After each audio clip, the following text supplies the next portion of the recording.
Hey everyone, Nate here, bringing you another StarCraft 2 commentary. Today I'm going to be bringing you an awesome game between WhiteRa and Game of Drones, which if you watch this stream, you know who this is. This is TLO's new name on ladder. Game of Drones, very clever, of course. If you're familiar with the HBO series Game of Thrones, based on Song of Ice and Fire.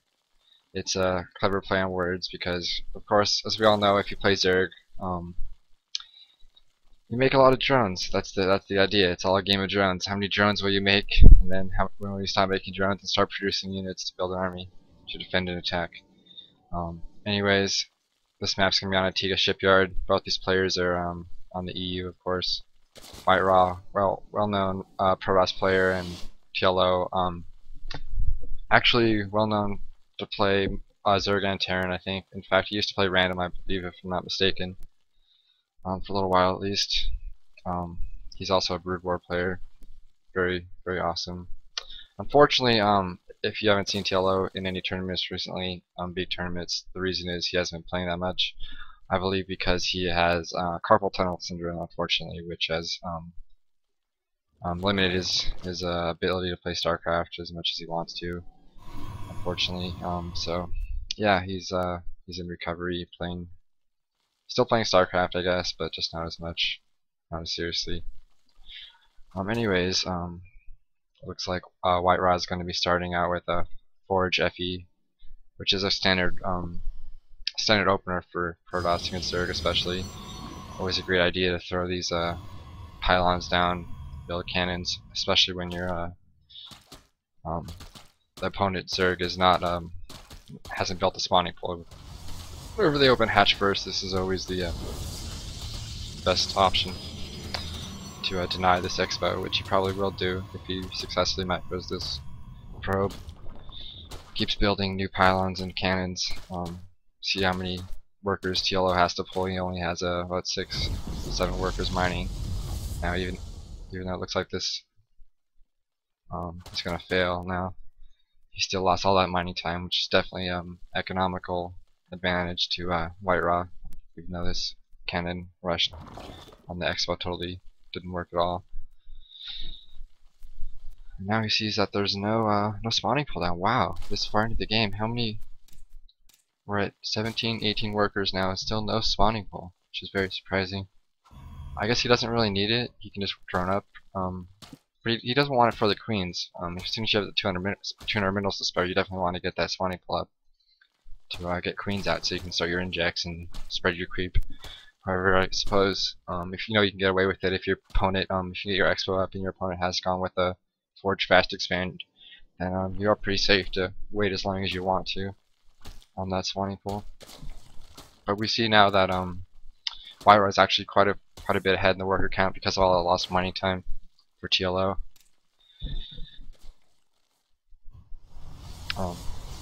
He should finish this wall off, probably put a cybernetics core down here and then a cannon back here eventually. He knows he has a lot of time. The reason he hasn't built a cannon here is because he knows that spawning pool was really delayed when he scouted up here with that probe earlier in the game.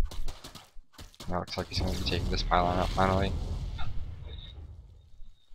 Not sure why I didn't wait for Zerglings to deal with that, but you see it hasn't really blocked WhiteRa's supply count at all. It didn't really do any damage. So he just lost more mining time taking that out. Cybernetics core finally coming down. Actually back here for some reason. I guess he's going to be building.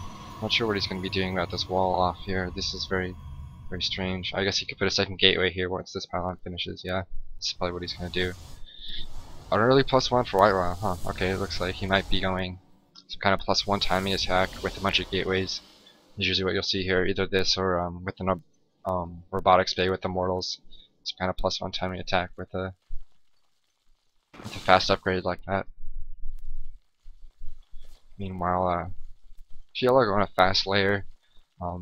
Normally, Zergs will wait on this layer to take a third base, oftentimes, or get a lot more drones out before they start mining a bunch of gas and getting their layer tech. But it looks like TLO wants to do something, something sneaky maybe.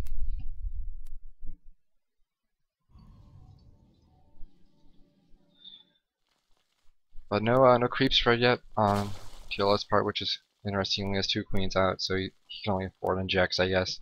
But usually you want to get about 3 queens out. Start spreading that creep as soon as possible. All your army units on creep are so much better, especially Hydralisks, slower units. Roaches are really good on creep. Even Zerglings are faster. Everything's faster except for drones. Queens. Doing some little harassment here, but it looks like it's going to get cleaned up pretty quickly. Kind of unfortunate for WhiteRa, poking around a little too late in the game, I think. This is kind of really late, 7 minutes, almost 8 minutes, doing a zealot stalker scout is really dangerous, I think. You're pretty much guaranteed to lose that. I mean, he doesn't have speed yet. If he's about to get it, he probably will actually get this stalker with the speed when it finishes. Meanwhile, an observer coming out, he's going to do some scouting. Looks like maybe he's not going to be doing any aggression. Oh, we have a Nidus Worm going down for TLO. I didn't actually see that being placed, but it looks like he's going to do a backdoor attack. WhiteRa actually not noticing this or not reacting to it properly.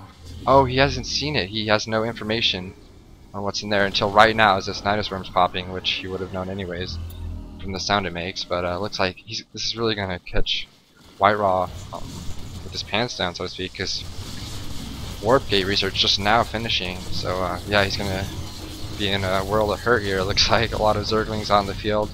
Meanwhile, TLO funneling all more roaches, getting roach speed. They're gonna be helping out with this push pretty soon. Wow, yeah, this could be a game ender for WhiteRa actually. I wouldn't be surprised. Wow. Very smart to send your queens in the Nidus Worm with you. Spread some creep, that way you can move around a lot faster with your army and really annoy your opponent because he can't build on this creep until it retreats and he kills these tumors with detection. Good micro, stutter stepping back by TLO, but now he's kind of trapped in this corner as you see here.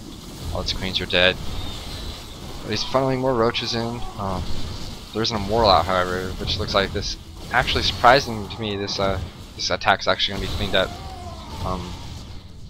Which I wasn't expecting WhiteRa to be able to handle, but he did it well, actually. So yeah, that Nidus Worm's down, and all these roaches are going to be cleaned up. Let's look at the units tab. Anyways, it looks like they're about exactly the same on worker count. Wow. Supply count, WhiteRa a little bit ahead now, so slightly favoring WhiteRa now. That well still was from the beginning, but I guess that attack wasn't as didn't do as much. I mean, it did some damage, but I don't know if it was really cost effective. I think that once TLO knew he was going to be overrun, I think he shouldn't have got himself trapped in this corner up here. I think he should have wasting another 200 gas or whatever, 100 gas to however much it costs to make another Nidus Worm. Not a great idea, but whatever. He should have pulled out of here instead of getting trapped in this corner. He should have just gathered up all his units and gone back in the Nidus Worm, not lost them all instead of. I guess maybe the reason he stayed was because he wanted to do some. Because WhiteRa pulled his probes to help with the defense. He wanted to kill as many probes as possible, which makes sense. But I still think he could have done a little better job there, saving his army, not losing everything. Meanwhile, TLO getting an infestation pit, or canceling it and putting an Evo chamber down. Huh? Interesting. Okay. Looks like WhiteRa might be going for High Templars or DTs or Blink. It's hard to tell with the Twilight Council, to be honest. It could be four. There's pretty much 4 different techs you could go with this. You could be going to High Templar, you could be going to Dark Templar, you could be going to Blink Stalkers, or you could be going to Charge Zealots, or multiple choices of those. Anyways. Looks like this creep's still up here, very annoying. I'm surprised WhiteRa hasn't brought his observer up here to finish off this last creep tumor, so he can start building his base and deny that vision for TLO. Finally taking his third, a little bit late, but you see WhiteRa's not going to be taking his third yet either. So I mean he is. Sorry, he's not taking his third, but TLO is, which is fine since TLO is Zerg, and you always want to be one base ahead as Zerg, at least. Anyway, some Muta's coming out. I guess he maybe he thought he got scouted with that infestation pit, so he switched to mutas instead. Which looks like there's not a lot of stalkers on the field actually. Um, so it looks like this could be do some damage to. Oh wow, this is very smart. He's gonna be putting an infestation pit. I mean a Nidus worm down with the muta harass. So he denied the vision from WhiteRa by putting these mutas here and pushing these stalkers out of there. And now they're gonna be funneling in, and oh, that's it's a very good strategy actually. I'm really impressed with that. I've never seen anything like that before, quite like that before. It's really cool idea. However, this army from WhiteRa looks kind of superior. We'll see what happens here, but it looks like yeah, he's gonna have to retreat and not do really any damage. Hardly, maybe picked off a couple stalkers, but we see that WhiteRa is still way ahead in the supply, not way ahead, but slightly ahead on the supply count, and has more workers as well. So he should be taking his third hopefully pretty soon. We see a +1 flyer tax is about done for TLO. He's finally getting his melee and carapace, which is pretty unusual to have upgrades coming in this late. Looks like maybe he's kind of panicking here. He knows he's behind on the upgrades. We see that WhiteRa already has +1/+1, and is working on his +2 actually. So he's going to be ahead on the upgrades. However, I'm really surprised that Ryo's not trying to take a third right now. He really needs to get out there, and I mean, he has the economy for it. He has the money, as you can see. He has 900. I don't know why. I guess maybe he thinks he's far behind because of these attacks. Oh, we have the third up here. I didn't even notice this. But it looks like it got scouted by TLO. Wow. Sorry about that, guys. Not on my top of my game today, I guess. I didn't even notice this third up here. But he's trying to sneak a third. It's not the best place to take a third, of course. You definitely want to take it here so you can defend it easier with your main army. But he has defended it, and looks like he's going to start getting some probes out there, hopefully pretty soon. I'm sure he's way behind in the worker count now. Not too far behind, 62 to 50, 65. However, on 2 bases, that's kind of oversaturating. As you can see here, some of these probes moving back and forth, and these minerals are almost done at both bases. He's really going to need a 4th really quick as well, actually. So hopefully he'll take this base here. Looks like he's gearing up to do that, yeah. Anyways, TLO finishing his upgrades, finally getting his infestation pit again, but hopefully he'll actually finish it this time. We'll see what happens. Big engagement in the middle of the map, stalkers, and it's not a very good. Okay, he was just out of position a little bit, but well, we'll see how this goes. It looks pretty even for both players to me. TLO might have a slight advantage here actually. If he can pop out some of these stalkers, these mutas go overwhelm the forces. However, not quite with the blink and the immortals pounding away at the roaches. Looks like he's going to be forced to pull back. Now TLO's actually ahead in the supply count since he's had this third up for a while.